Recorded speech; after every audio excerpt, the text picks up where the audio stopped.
Hallelujah. Hallelujah. प्रभु के नाम की महिमा हो। एक और बार हम लोग प्रभु की हाजिरी में बैठकर परमेश्वर की वचन को ध्यान करने के लिए प्रभु ने इन दिनों में मदद किया। मैं प्रभु का धन्यवाद करता हूँ। Hallelujah, hallelujah. आइएगा हमारे ध्यान के लिए यहूदा की किताब पहला अध्याय 20 से लेके 23 तक का वचन को हम पढ़ेंगे। पर हे प्रियो, तुम अपने अति पवित्र विश्वास में उन्नति करते हुए और पवित्र आत्मा में प्रार्थना करते हुए अपने आप को परमेश्वर के प्रेम में बनाए रखो और आनंद जीवन के लिए हमारे प्रभु यीशु मसीह की दया की बाट जोते रहो।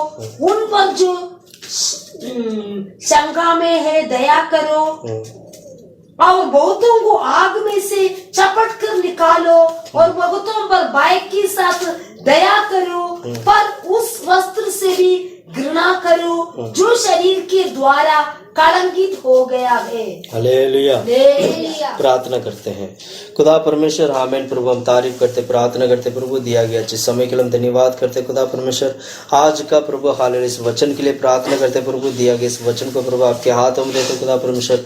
हर एक भाई बहन आमीन खुदा प्रभु जितने भी लोग खुदा प्रभु प्रार्थना में बैठे हैं परमेश्वर, सभी लोगों के जीवन में खुदा प्रभु आप अनुग्रह दे खुदा प्रभु, उनके जीवन को बदल दे खुदा परमेश्वर। हम धन्यवाद करते हैं, प्रार्थना करते हैं, महिमा करते हैं प्रभु। तू महान है, सर्वशक्तिमान है। हमारी सोच विचार से बढ़कर आप हमारे जीवन में कार्य करने वाला प्रभु है प्रभु। हालेलुया। जितने भी लोग भाई लोग बहन लोग आज प्रार्थना में बैठे प्रभु, सभी लोगों का मन में हृदय में खुदा प्रभु उनको शांति दे, तसल्ली दे खुदा प्रभु। हालेलुया। आमीन प्रभु। परमेश्वर में खुदा प्रभु बढ़ने के लिए मदद कर खुदा प्रभु। हालेलुया। यीशु के नाम से हालेलुया। आमीन परमेश्वर। हम तारीफ करते हैं इस वचन की प्रभु। हालेलुया। इस वेद को हम समझने के लिए, सीखने के लिए पवित्र आत्मा हम सभी को मदद कर खुदा परमेश्वर। जो हमें नहीं आता प्रभु, पवित्र आत्मा हम सभी लोगों को सिखाए खुदा परमेश्वर। हम धन्यवाद करते हैं, प्रार्थना करते हैं, महिमा करते हैं, आपके हाथों में देते हैं। यीशु के नाम से मांगते हैं खुदा प्रभु। आमीन, आमीन। Hallelujah, hallelujah. दोबारा पढ़ें इस वचन को। पर हे प्रियो, तुम अपने अति पवित्र विश्वास में उन्नति करते हुए, सबसे पहला पॉइंट हमने ये देखा था कि अति पवित्र विश्वास में उन्नति करते रहना है और पवित्र आत्मा में प्रार्थना करना है। अपने आप को परमेश्वर के प्रेम में बनाए रखो, परमेश्वर की प्रेम में बना के रखना है और अनंत जीवन के लिए हमारे प्रभु यीशु मसीह की दया की बाट जोते रहो। प्रभु यीशु मसीह की दया की बाट जोते रहना है, वो भी अनंत काल के जीवन के लिए। और उन पर जो शंका में है उन पर जो शंका में है उन पर क्या करो? दया करो। आज हम यही पॉइंट देखेंगे, पांचवा पॉइंट, कि उन पर जो शंका में है उन पर क्या करना है? दया करना है। Hallelujah, hallelujah. पिछले कुछ हफ्तों से हम लोग परमेश्वर की मसीह जीवन में, मसीह में आत्मिक जीवन कैसे होना चाहिए, मसीह में आत्मिक जीवन में जब हम बढ़ते हैं तो हमारे जीवन किस प्रकार की होना चाहिए और कैसे जीवन बदलना चाहिए करके हमने बहुत सारे बातों को हमने सीखा है। जिसमें पहला पॉइंट हमने ये सीखा था आदि पवित्र विश्वास में बने रहने के बारे में और पवित्र आत्मा में प्रार्थना करने के बारे में, परमेश्वर के प्रेम में बने रहने के बारे में और अनंत काल के जीवन के लिए बाढ़ जोकर रहने के बारे में हमने बहुत सारे बातें इन दिनों में सीखा था। आज हम सीखेंगे पांचवा पॉइंट सीखेंगे जो 22वां वचन है। पढ़ो। उन पर जो शंका में है दया उन पर जो शंका में है उन पर क्या करना है? दया करो। दया करने के बारे में हम सीखेंगे आज।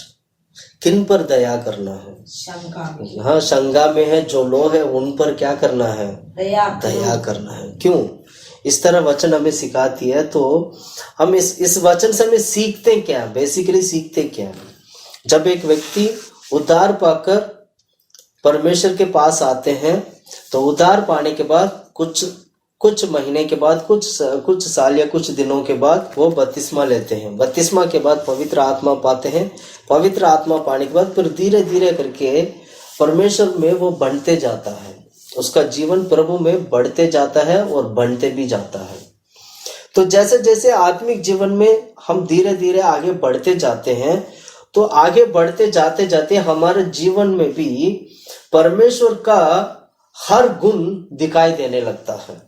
प्रभु का हर प्रकार की स्वभाव जो हमारा पवित्र आत्मा की द्वारा जो फल है वह हमारे जीवन में प्रकट होने लगते हैं धीरे धीरे करके। इसलिए जब हम एक पवित्र जन जब बनने लगते हैं तो सबसे पहला कदम हमारा यही होता है कि हमारे विश्वास को अति पवित्र विश्वास में बदलना है। और जब भी हम प्रार्थना करेंगे पवित्र आत्मा में बढ़ते हुए प्रार्थना करना और परमेश्वर की प्रेम में बने रहने के बारे में जो हमने सीखा था। और इतना ही नहीं, अनंत काल के जीवन के लिए बाढ़ जो कर रहना उसके बारे में भी हमने सीखा था। ये सारे जो जितना भी जो स्वभाव हमने सीखे हैं, जो एक्सपीरियंस है, जो मसीह में जो आत्मिक रीति का जो एक्सपीरियंस जो होना चाहिए, ये जिस तरह हम इसी तरह बढ़ते जाएंगे तो आगे आते आते 5वां पॉइंट हमें ये सिखाती है कि उन पर तुम दया करो जो किस में है, संगा में है। Hallelujah hallelujah. अब ये दया करने के बारे में सिखाते हैं वचन। किन पर दया करना है, किन के ऊपर दया करना है। मैं बिल्कुल सरल बातों में कहूं, एक मसीह होने के बाद, एक अच्छा विश्वासी होने के बाद, एक परमेश्वर की आगमन के लिए बाढ़ जोकर, प्रभु की अनंत काल के जीवन के लिए आप इन बाढ़ जोकर रहते हो, आपका जीवन में औरों के ऊपर दया करने का स्वभाव आना जरूरी है। किस प्रकार की दया है ये, किसके ऊपर दया करना है। प्रिय भाइयों बहनों, मैं कहना चाहता हूँ सबसे पहले हम उनके ऊपर दया करना है जो कलीसिया में आते थे, जो रुक गए हैं, जो कलीसिया में आते थे, जो रुक गए हैं, जो लोग वचन को पकड़कर चलते थे, अब वो वचन में नहीं है। उनके ऊपर हमें क्या करना चाहिए, दया करना चाहिए। उनके ऊपर, उनके लिए प्रार्थना करना चाहिए। उनके लिए प्रार्थना करने वाले हमें बनना है। उन लोगों के ऊपर, उन लोगों के लिए प्रार्थना करने वाला बनना है। अगर हमारा कलीसिया में हमारे भाई बहनों के बीच में अगर कोई व्यक्ति कमजोर है तो उसके लिए क्या करना है, प्रार्थना करने वाला बनना है। यही एक अच्छा मसीह है, यही एक अच्छा मसीह का जीवन बिताने वाला एक पवित्र व्यक्ति कर कहलाया जाएगा। क्या हम परमेश्वर में आने के बाद, प्रभु में आने के बाद, मसीह में आने के बाद क्या औरों के लिए हम प्रार्थना करते हैं? औरों की छुटकारे के लिए हम प्रार्थना करते हैं? जो लोग पीछे हटे हुए लोगों के लिए क्या हम प्रार्थना करते हैं? ज्यादातर लोगों को स्वभाव क्या होते हैं, एक बार जब पीछे हटकर चले जाते हैं तो उनको छोड़ देते हैं। ऐसे नहीं, हमारा जीवन में क्या होना चाहिए, वचन हमें क्या सिखाती है, उन पर दया करना है। हमें क्या करना है, दया करना है। हमें क्या करना है, दया करना है। Hallelujah hallelujah. अब ये दया के बारे में अगर मैं कहूं तो दया क्यों करना है? सबसे पहले पूरा अच्छा था, मसीह में था, जीवन बहुत अच्छा था, लेकिन स्वभाव कहीं ना कहीं संसार के कारण या शैतान के कारण या पाप के कारण उसकी स्वभाव मसीह को छोड़कर वापस दुनियादारी में चले गए या मसीह को छोड़कर पाप के पीछे चले गए। उनके लिए क्या करना है, प्रार्थना करना है। उनके लिए क्या करना है, प्रार्थना करना है। उनको बचाने के लिए प्रार्थना करना है। विश्वासी लोगों के लिए हमें प्रार्थना करने वाला बनना चाहिए। संसार के लिए हम प्रार्थना करते हैं, हर एक व्यक्ति के लिए, उद्धार के लिए हम प्रार्थना करते हैं, पर हम अपनी कलीसिया के लोगों के लिए प्रार्थना करने वाला बनना चाहिए। कलीसिया के लोग मतलब वही जिन्होंने परमेश्वर की प्रेम को चखने के बाद वापस छोड़कर चले जाते हैं, उनको, उन लोगों के लिए। आप अपनी कलीसिया में ढूंढिएगा कौन कौन व्यक्ति है जो परमेश्वर को छोड़कर वापस चले गए। ऐसे कौन कौन व्यक्ति है जो परमेश्वर की प्रेम को चखने के बाद वापस दुनियादारी में चले गए, वापस उसी पाप में, उसी गड्ढे में चले गए, वापस उसका जीवन अंधकार की ओर बढ़ने लग गया है। तो उसको छुड़ाने के लिए हम क्या करना चाहिए, प्रभु की हाजिरी में बैठकर उनके लिए दया कर कर हमें प्रार्थना करना। प्रभु उन्हें क्षमा कर, प्रभु उन्हें मदद कर, परमेश्वर उनको छुड़ा करके हमें क्या करना चाहिए, प्रार्थना करने वाला बनना है। अपने दुश्मन को भी प्रेम करना बाइबल सिखाते हैं हम लोगों को। अपने दुश्मन को भी प्रेम करना करके बाइबल हमें सिखाती है। इसलिए हम बाइबल के वचन को अच्छी तरह पकड़कर वचन के अनुसार हमें प्रार्थना करना है, प्रभु से प्रार्थना करना है, प्रभु से लड़कर प्रार्थना करना है। प्रभु उस भाई को छुड़ा दे खुदा परमेश्वर, प्रभु उस बहन को छुड़ा दे करके हम प्रार्थना करेंगे तो परमेश्वर हमारे जीवन में कार्य करने लगेंगे। आज मैं कुछ कुछ वचन के द्वारा इस सच्चाई को हम कैसे सीखेंगे करके मैं बताऊंगा, क्योंकि तब भी जब भी एक व्यक्ति बहुत सारे मुसीबत परेशानी बीमारी में जब आता है तो तभी वो परमेश्वर को छोड़कर वापस दुनियादारी में चले जाते हैं। Hallelujah, hallelujah, hallelujah. क्यों यीशु को छोड़कर लोग वापस दुनियादारी में जाते हैं? इसलिए यीशु को छोड़ते हैं कि उनके जीवन में कहीं ना कहीं चंगाई नहीं मिला होगा, कहीं ना कहीं आशीष नहीं मिला होगा, कहीं ना कहीं वो जो सोचता था, जो होना था, वो हुआ नहीं होगा। तब वो क्या करते हैं? परमेश्वर को छोड़कर वापस दुनियादारी में लौट जाते हैं। प्रिय भाइयों बहनों, मैं उन लोगों के लिए मैं कहना चाहता हूं जो वापस छोड़कर जाते हैं, मैं कहना चाहता हूं परमेश्वर आपके जीवन की भलाई के लिए, आपके जीवन में आपके जीवन को बदलने के लिए, आपके जीवन की भलाई के लिए परमेश्वर हर प्रकार की मार्ग में हम सभी लोगों को प्रभु लेके जाते हैं। इसको कभी नहीं भूलना है हम लोगों को। क्या भलाई को प्राप्त किया हमने, बुराई को कौन प्राप्त करेगा? अय्यूब कहता है कि मैंने तो भलाई को मैंने प्राप्त किया था मेरे जीवन में, जब बुरा वक्त आया तो वो उस बुरा वक्त को कौन प्राप्त करेगा? क्या ये अच्छा है? क्या ये जिंदगी में पूरा जीवन में सिर्फ भलाई ही मिलेगा? ऐसा नहीं ना, भलाई आता है तो बुराई भी आएगा। कहीं ना कहीं हम भलाई को प्राप्त करते हैं तो कर ले, कहीं ना कहीं बुराई को भी प्राप्त करना पड़ेगा। इसलिए हमें क्या करना चाहिए? हम परमेश्वर की चलावट को समझना चाहिए। पवित्र आत्मा कैसे चलाते हैं करके उस चलावट को हमें समझकर उसके अनुसार जीवन बिताने वाला बनना है। हालेलुया। गलातियों की किताब 4 का 19 और 20 का वचन में से हम कुछ बातों को सीखते हैं। मैं सिखाना चाहता हूँ, मैं बताना चाहता हूँ हम पौलुस किस तरह लोगों को सिखाते हैं। गलातियों की किताब 4 का 19 और 20।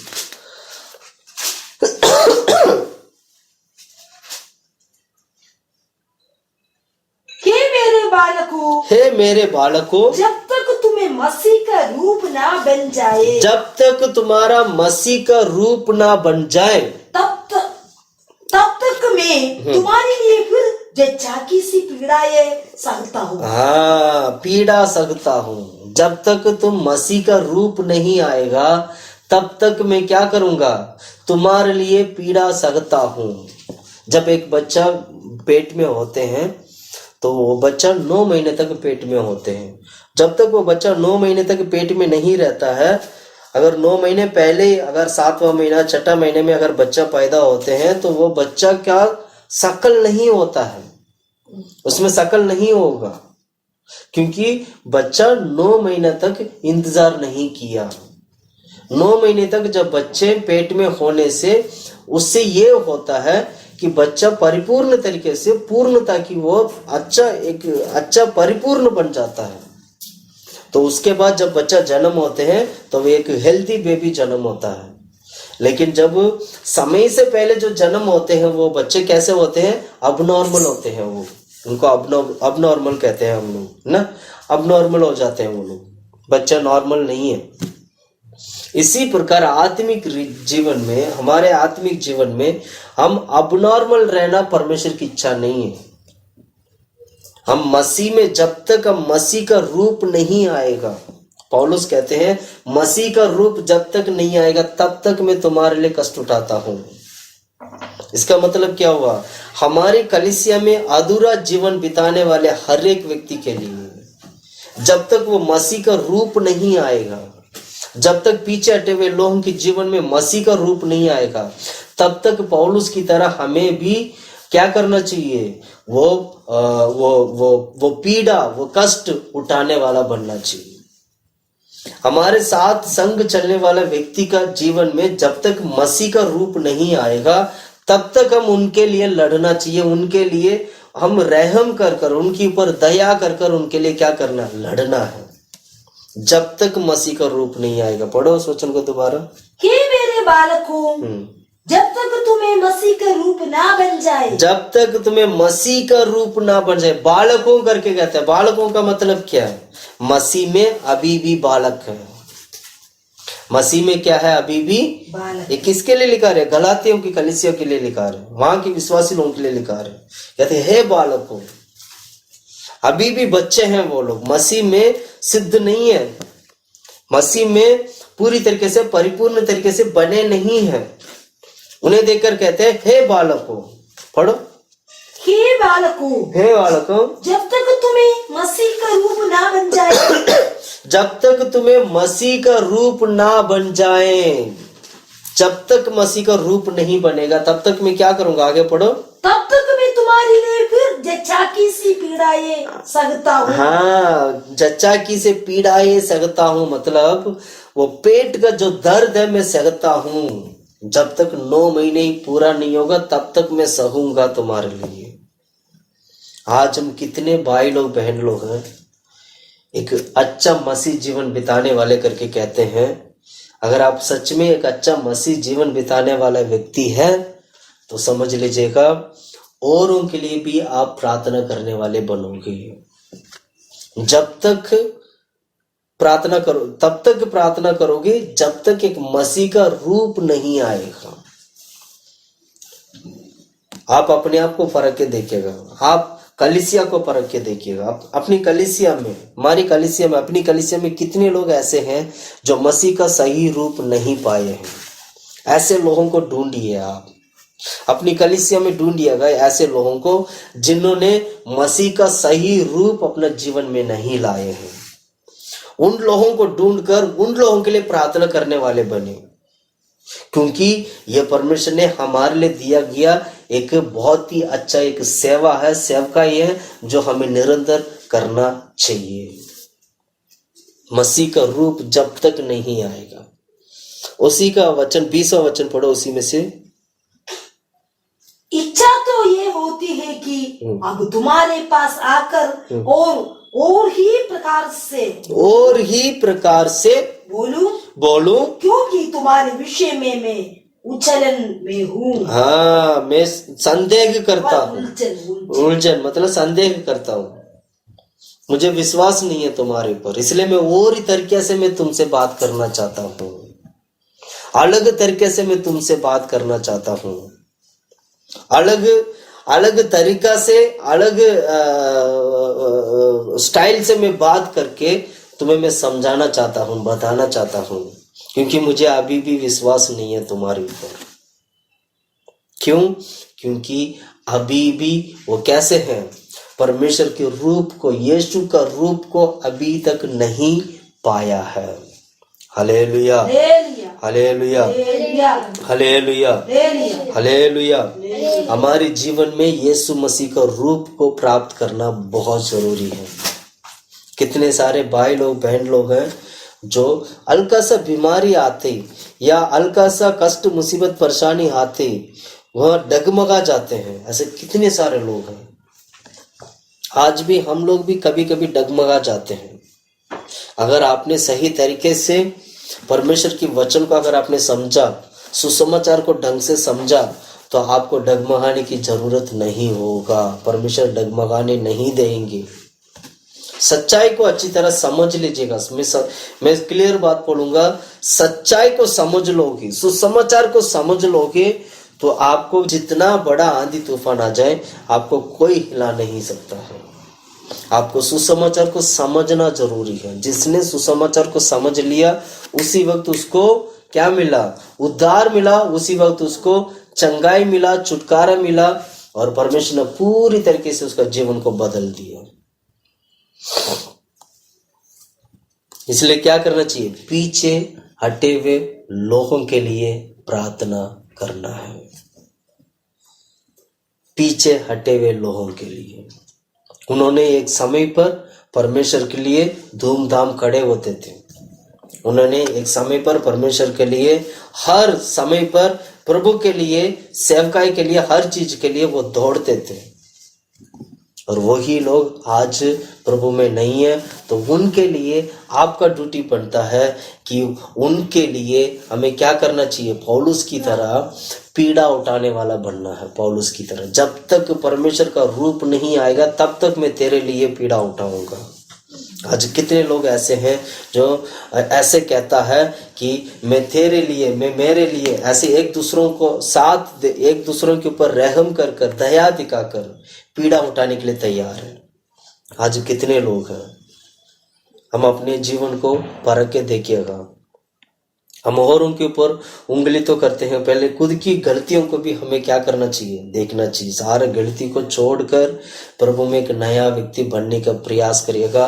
परमेश्वर हमारे जीवन को बदलेंगे। एक अच्छा विश्वासी, एक अच्छा संत वही है जो औरों के लिए प्रार्थना करता है। मसीह में एक आत्मिक जीवन बिताना चाहते हो तो समझ लीजिएगा, आपको सबसे पहले एक और काम करना बहुत जरूरी है, वो है औरों के लिए प्रार्थना करना, औरों को दलदल की कीचड़ से निकालना, औरों को उनके ऊपर दया करना, दया कर कर उनको पूरी तरीके से प्रभु की राज्य के लिए लेके जाना। ये प्रभु हमारे लिए अनुग्रह और दया दिया है, तो हम उनके लिए भी प्रार्थना करना हमारा काम है। Hallelujah, hallelujah. एक बार पवित्र आत्मा तो पा ही लेते हैं सभी लोग। जैसे प्रार्थना में आते हैं, बपतिस्मा लेके पवित्र आत्मा पा ही लेते हैं लोग, लेकिन पवित्र आत्मा पाने के बाद फिर कुछ समय के बाद जब आंधी तूफान जैसे जो कष्ट, मुसीबत, परेशानी, बीमारी, ये वो सब जब आने लगते हैं तो परमेश्वर को छोड़कर चले जाते हैं। दोबारा पाया गया पवित्र आत्मा को खोने के बाद उसको दोबारा पाना बहुत बहुत मुश्किल है। इसलिए हमें उन लोगों के ऊपर दया दिखाकर हमें प्रार्थना करना जरूरी है। Hallelujah, hallelujah. एक वचन पढ़ाना चाहते हैं, इब्रानियों की किताब 6 अध्याय, इब्रानियों की किताब 6 अध्याय 4 से लेके 8 तक का वचन। क्योंकि जिन्होंने एक बार ज्योति पाई है, क्योंकि जिन्होंने एक बार ज्योति पाए हैं और जो स्वर्गीय वरदान का स्वाद चख चुके हैं, हाँ, स्वर्गीय वरदान का स्वाद चख चुके हैं और पवित्र आत्मा के भागी हो गए हैं। पवित्र आत्मा की भाग्य हो गए, मतलब स्वर्गीय वरदान का जो स्वर्गीय वरदान का स्वाद चख चुके हैं और पवित्र आत्मा की भाग्य हो गई। इसका मतलब पवित्र आत्मा जिन्होंने पा लिया है, एक बार पवित्र आत्मा पा लिया है, पाने के बाद, और आगे पढ़ो 5वां वचन, और परमेश्वर के उत्तम वचन का और आने वाले युग की सामर्थ का स्वाद चख चुके हैं। हाँ, परमेश्वर की उत्तम वचन का, उत्तम वचन, परमेश्वर की बेहतरीन वचन को जानने के बाद आने वाले समय पर, उसका क्या नाम है, आने वाले समय पर सामर्थ को स्वाद चख चुके हैं। हाँ, उसके सामर्थ का स्वाद चख चुके हैं। यदि वे फटक जाए तो हाँ, उन्हें मन फिराव के लिए फिर नया बनाना अनोना है, क्योंकि वे परमेश्वर के पुत्र को अपने लिए फिर क्रूस पर चढ़ाते हैं और प्रकट में उस पर कलंक लगाते हैं। Hallelujah, hallelujah. एक बार पवित्र आत्मा को पाने के बाद, एक बार उद्धार पाने के बाद दोबारा वापस लौटते हो, और वापस लौटने के बाद और दोबारा परमेश्वर में आते हो, तो सबसे कठिन काम होता है परमेश्वर में बने रहना। इसीलिए उनके लिए दया करके प्रार्थना करना है। यही एक अच्छा मसीह में जीवन बिताने वाला एक परमेश्वर का लोग बनेंगे। आप मसीह में अच्छा जीवन बिताने वाला व्यक्ति है तो ऐसे लोगों के लिए प्रार्थना करना होना चाहिए। एक बार पवित्र आत्मा को पाया है, एक बार उद्धार पाए हैं, एक बार परमेश्वर की हर प्रकार की जो वचन को उसने पाया है, हर प्रकार की सामर्थ को उसने पाया है, लेकिन कुछ कठिनाई, कुछ मुसीबत, कुछ परेशानी, कुछ बीमारी, हर कुछ ऐसे ऐसे चीजें जब जिंदगी में, जब जीवन में जब आने लगा, तो दोबारा वापस छोड़कर संसार में जाकर दोबारा वापस वही पुराना अंधकार में जाके फंस जाते हैं।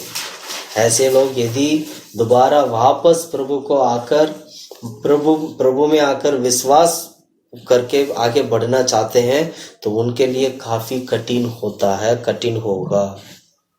दोबारा पवित्र आत्मा पाना कठिन होगा। इसका मतलब दोबारा पवित्र आत्मा पाने का मतलब यही है, दोबारा यीशु मसीह को क्रूस पर चढ़ाना। प्रभु यीशु मसीह एक बार क्रूस पर चढ़ाया हमारे लिए। जितनी बार हम पाप करते हैं उतनी बार हम प्रभु यीशु मसीह को क्रूस पर चढ़ाते हैं। हमें इस बात को समझना चाहिए, इस बात को सीखना चाहिए। इसलिए क्या करना चाहिए? सावधान रहना चाहिए, सावधान के साथ प्रभु में बढ़ने वाला बनना चाहिए। Hallelujah, hallelujah, hallelujah. उन लोगों के लिए क्या आप प्रार्थना करते हैं? क्या हम प्रार्थना करते हैं? क्या हमारे जीवन उन लोगों के लिए प्रार्थना करती है? हम कितने सारे लोग हैं जो पौलुस की तरह कह सकते हैं कि मैं तेरे लिए मैं प्रार्थना करता हूं।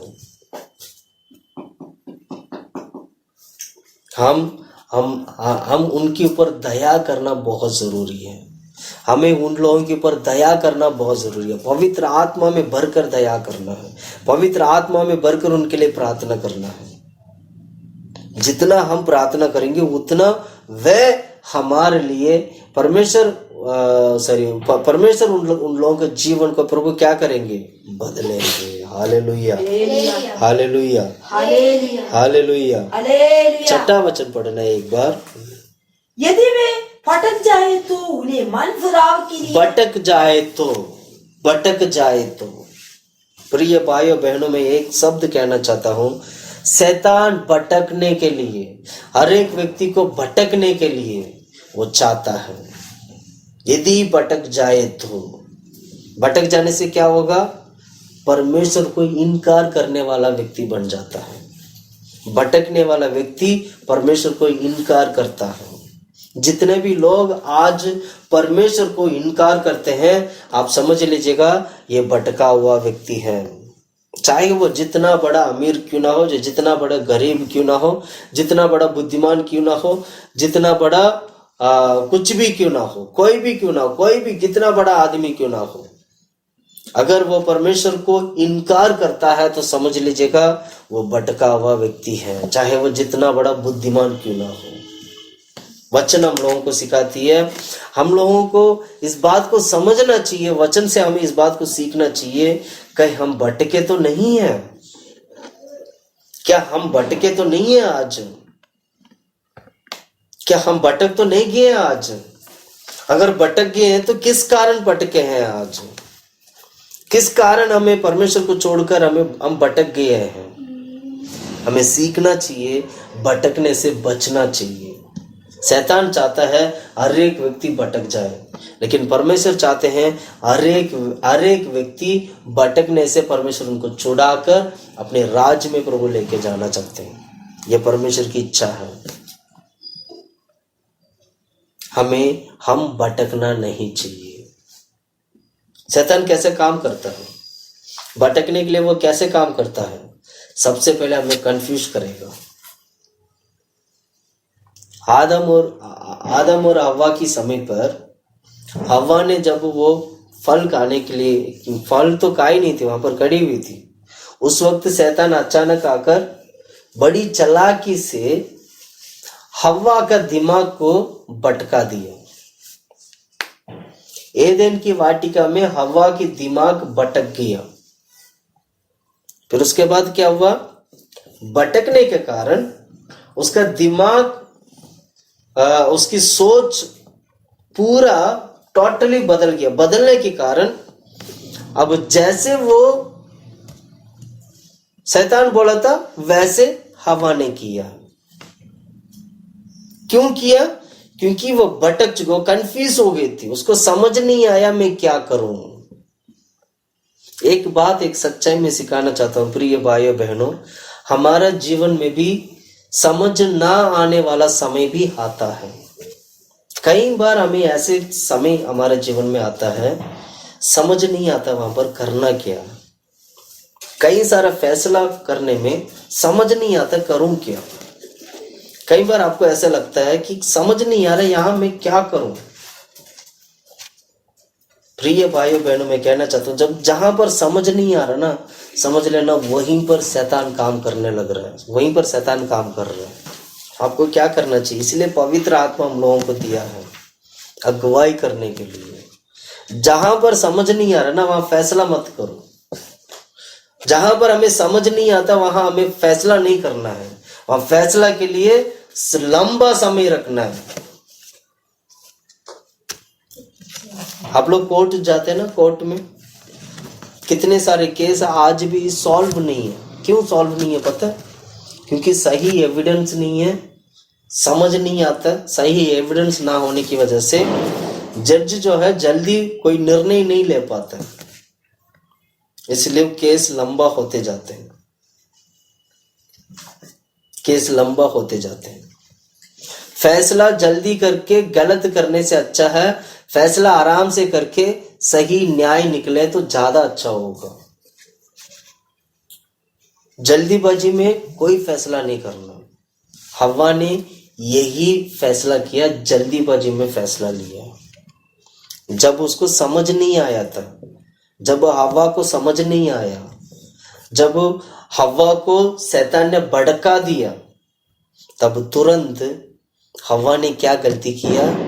परमेश्वर की बातों को इनकार करके शैतान की बात को स्वीकार किया। जब हम भटकेंगे, जब हमें समझ नहीं आएगा, तभी हम गलती करते हैं। गलती ये करते हैं परमेश्वर की बातों को इनकार करना।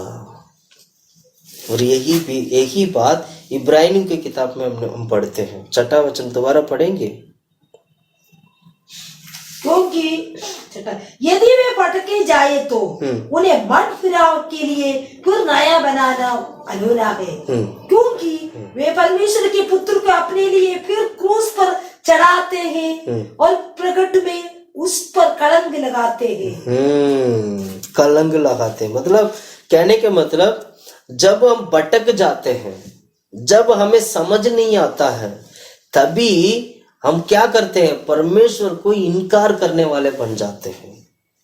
और यही गलती हव्वा ने किया। हव्वा को क्या करना चाहिए था? अगर वो भटक गई, मान लेते हैं वो भटकी थी, वो तुरंत उसको क्या बोलना चाहिए था?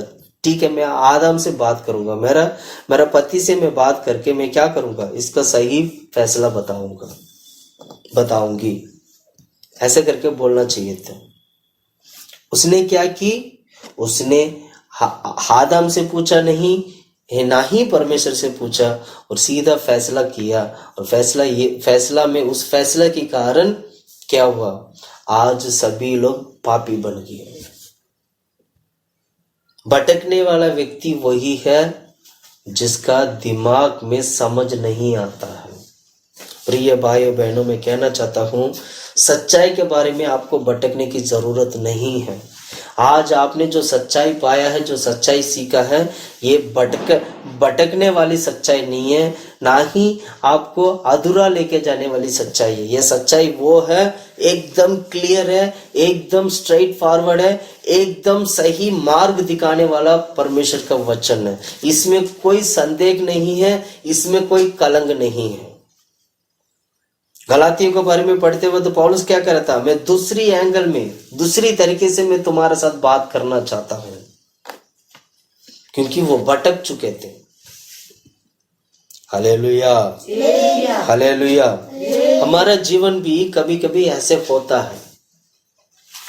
जो पीछे हटने वाले लोगों के जीवन में यही हुआ है, इसलिए वो भटक गए हैं और परमेश्वर को इनकार करने वाले बन जाते हैं। जब भी हम भटकते हैं तो परमेश्वर को इनकार करने वाले बन जाते हैं। व्यक्ति तभी भटकता है जब उसका दिमाग, जब उसको समझ में नहीं आता है। बात क्लियर होना चाहिए, समझ में आना चाहिए, वेरी सिंपल। जब बात समझ में नहीं आएगा तो भटकने का ज्यादा संभावना होता है, और इतना ही नहीं, परमेश्वर को इनकार करने का ज्यादा संभावना होता है। Hallelujah, hallelujah. इसलिए पवित्र आत्मा को पाया गया व्यक्ति पवित्र आत्मा में बने रहे तो बहुत ज्यादा अच्छा होगा। हम सभी लोग प्रभु में बढ़ते हैं, प्रभु में हम बढ़ते जाते हैं, प्रभु में ज्यादा से ज्यादा आत्मिक रिधि से हम बढ़ते जाते हैं। तो मैं कहता हूं और भी ज्यादा, जितना ज्यादा आप प्रभु में बने रहोगे, जितना ज्यादा आप मसीह में बने रहोगे, जितना ज्यादा पवित्र आत्मा में प्रार्थना करोगे, उतना ही परमेश्वर आपको सच्चाई में बिल्कुल क्लियर होकर आपको भटकने नहीं देंगे। कहीं पे भी परमेश्वर आपको भटकने नहीं देंगे। आपका दिमाग में संदेह को प्रभु लाएंगे नहीं। आप संदेह को नहीं ला, संदेह अगर आपका जीवन में आएगा तो भी उस संदेह को जय पाने वाला व्यक्ति बनोगे। कोई भी सच्चाई को, छोटी सी छोटी सच्चाई, बड़ी सी बड़ी सच्चाई को लेके आपको संदेह नहीं होना चाहिए। यीशु मसीह के ऊपर संदेह नहीं होना चाहिए। यीशु मसीह के ऊपर संदेह करने के लिए हम मसीह नहीं हुए हैं। यीशु मसीह के ऊपर संदेह करने के लिए हम क्या नाम है, आज उद्धार नहीं पाए हैं। हम उद्धार इसलिए पाए हैं क्योंकि हमें यीशु मसीह के ऊपर भरोसा है। हम उद्धार इसलिए पाए हैं क्योंकि हमें यीशु मसीह के ऊपर विश्वास है। परमेश्वर अनंत काल का जीवन हमारे लिए दे दिया है। प्रिय भाइयों बहनों, मैं कहना चाहता हूं, आज आपका जीवन कैसा है? क्या आप औरों के लिए प्रार्थना करते हो? Hallelujah, hallelujah, hallelujah. मैं एक और वचन में पढ़ाना चाहता हूं, याकूब का किताब अध्याय 5, याकूब का किताब 5वां अध्याय 19 और 20वां वचन हम पढ़ेंगे। हे मेरे भाइयों, यदि तुम्हें कोई सत्य के मार्ग से भटक जाए, यदि कोई सत्य की मार्ग से भटक जाए और कोई उसको फिर लाए, और कोई उसको दोबारा वापस लेके आए, तो वो ये जान ले कि जो कोई किसी भटके हुई पापी को फिर लाएगा, वो एक प्राण को मृत्यु से बचाएगा, एक प्राण को मृत्यु से बचाएगा, और उनके पापों पर पर्दा डालेगा। Hallelujah, hallelujah. वचन क्या सिखाती है हम लोगों को? यदि कोई व्यक्ति भटक जाए तो उसको वापस लाने वाला व्यक्ति बनना है। ऐसे वापस लाने वाला व्यक्ति उसकी पाप के ऊपर क्या करता है? पर्दा डालता है। आज कितने लोग हैं, कितने लोगों की पापों के ऊपर पर्दा डालने वाला व्यक्ति बनकर हम जीवन बिताते हैं। कितने लोग जो भटके हुए लोगों का हम वापस लाने की प्रयास करते हैं, उनकी पापों के ऊपर पर्दा डालने की प्रयास करते हैं। प्रिय भाइयों बहनों, अगर ऐसे तुम्हारे जीवन बनेगा तो परमेश्वर तुम्हारे जीवन को भी प्रभु बदलेगा। परमेश्वर तुम्हारे जीवन को स्वर्गराज में एक बेहतरीन जीवन प्रभु बनाएंगे। स्वर्ग में परमेश्वर एक बेहतरीन, एक विषय क्या कहते हैं, अधिक फल प्राप्त करने वाला एक पवित्र जन बनोगे।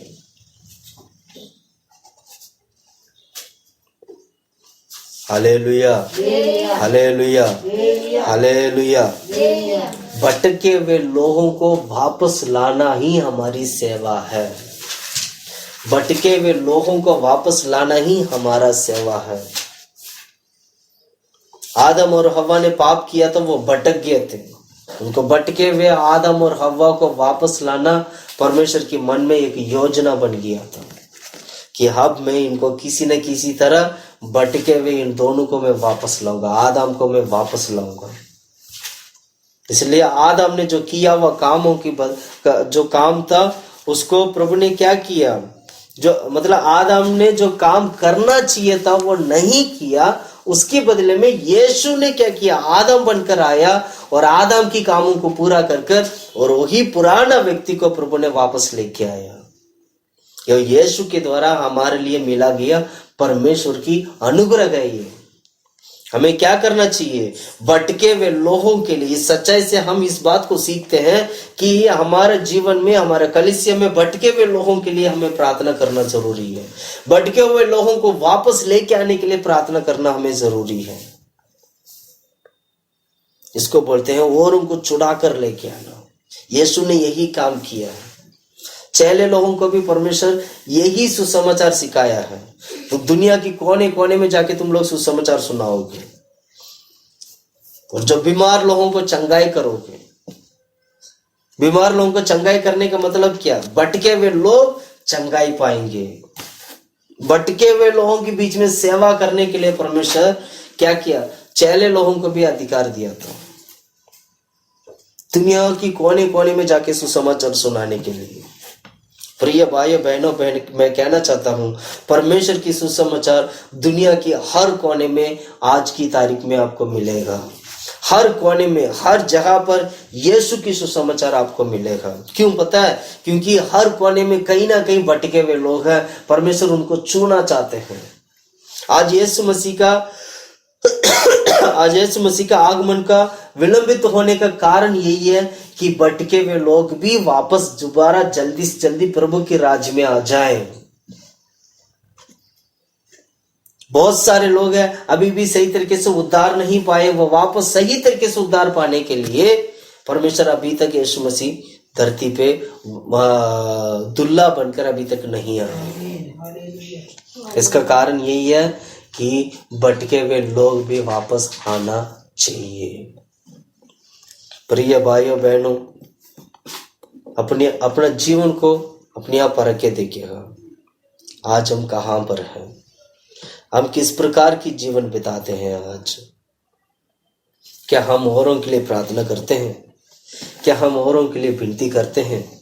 भटके हुए लोगों के लिए हम विनती करते हैं? अपना जीवन को हम प्रभु के हाथ में अर्पण करके, हमें प्रार्थना करके इन सभी चीजों से हमें जय पाना है। मैं एक और वचन में पढ़ाना चाहता हूँ। पहला यूहन्ना की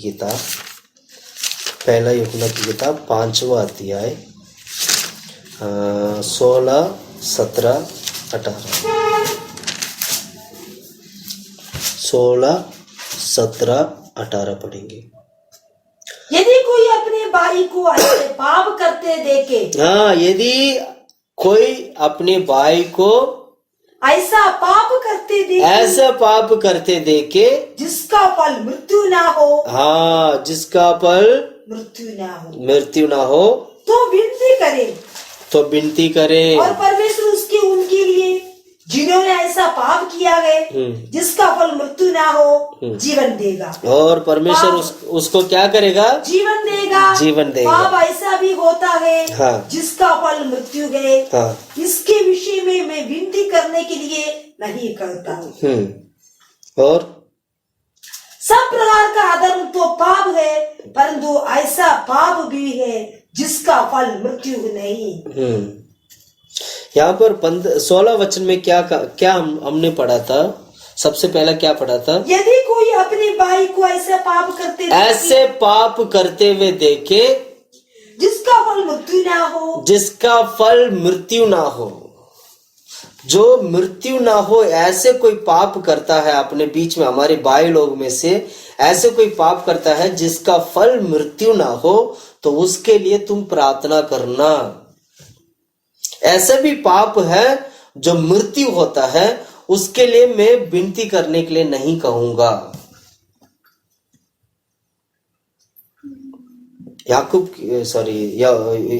यूहन्ना की किताब में लिखा है ये सारा। पहले यूहन्ना की किताब में 5वां अध्याय में हम पढ़ते हैं इसे। इसका मतलब क्या? अपनी भाई के लिए प्रार्थना करना है। अपना भाई कौन है? कलीसिया में आने वाला हर एक व्यक्ति अपना भाई है। अपना भाई के लिए प्रार्थना करना है आपको। कलीसिया में आने वाला हर एक व्यक्ति के लिए प्रार्थना करना है। उनकी विनती करना आपका स्वभाव में होना चाहिए। उन लोगों के लिए विनती करना आपके स्वभाव में होना चाहिए। दोबारा पढ़े उस वचन को। यदि कोई अपने भाई को ऐसे पाप करते देखे जिसका फल मृत्यु ना हो तो विनती करे और परमेश्वर उसके उनके लिए जिन्होंने ऐसा पाप किया है जिसका फल मृत्यु ना हो जीवन देगा। परमेश्वर उनके लिए जीवन देगा। अगर ऐसे प्रार्थना करते हो, ऐसे व्यक्ति के लिए अगर आप प्रार्थना करते हो, विनती करते हो, तो ये गारंटी है परमेश्वर उनका जीवन देगा। परमेश्वर उनको प्रभु जीवन देंगे, है ना। और आगे पढ़ो। पाप ऐसा भी होता है, पाप ऐसा भी होता है जिसका फल मृत्यु है, जिसका फल मृत्यु है। इसके विषय में मैं विनती करने के लिए नहीं कहता, इसका विषय में मैं विनती करने के लिए नहीं कहता। और आगे, सब प्रकार का अधर्म तो पाप है। पाप का अर्थ तो यही है कि सब प्रकार की अधर्म पाप है। सबसे पहले ये जान ले, जो भी अधर्म की काम करते हो तो समझ लीजिएगा सारे अधर्म पाप माना जाता है। और आगे, परंतु ऐसा पाप भी है जिसका फल मृत्यु नहीं। हाँ, ऐसे पाप भी है जिसका फल मृत्यु नहीं। और आगे, हम जानते हैं कि जो कोई परमेश्वर से उत्पन्न हुआ है, जो कोई परमेश्वर से उत्पन्न हुआ है वो पाप नहीं करता। वो पाप नहीं, मतलब परमेश्वर से उत्पन्न होने वाला व्यक्ति पाप नहीं करता है। पर जो परमेश्वर से उत्पन्न हुआ, हाँ, उससे वो बचाए रखता है, उससे वो बचाया रखता है। Hallelujah, hallelujah, hallelujah. और वो दुष्ट से चूने नहीं पाता। हालेलुया। वचन से सीखने वाली चीजें हम लोगों को ये औरों के लिए प्रार्थना करने के बारे में, हमारे मसीह भाई बहनों के लिए प्रार्थना करने के बारे में। आज के ये 5वां विषय यही है, वेरी वेरी क्लियरली। लेकिन उनके ऊपर दया करो, भटके हुए लोगों के ऊपर दया करो, पीछे हटे हुए लोगों के ऊपर दया करो। इसी एक ही कारण परमेश्वर आज तक, अभी तक क्या नाम है, कलीसिया को लेने के लिए नहीं आए। प्रभु यीशु मसीह का आगमन देर होने का कारण यही है। अभी भी कुछ लोग उद्धार पाना बाकी है, अभी भी कुछ लोग सही तरीके से उद्धार पाना बाकी है। अभी भी बहुत सारे लोग ऐसे हैं परमेश्वर को सही तरीके से, परमेश्वर को सही मार्ग में जाना बाकी है, परमेश्वर में जाना बाकी है। इसीलिए परमेश्वर अभी भी क्या करते हैं, अभी भी वो प्रभु देर करते हैं, वो अभी भी देर कर रहे हैं हमारे बीच में।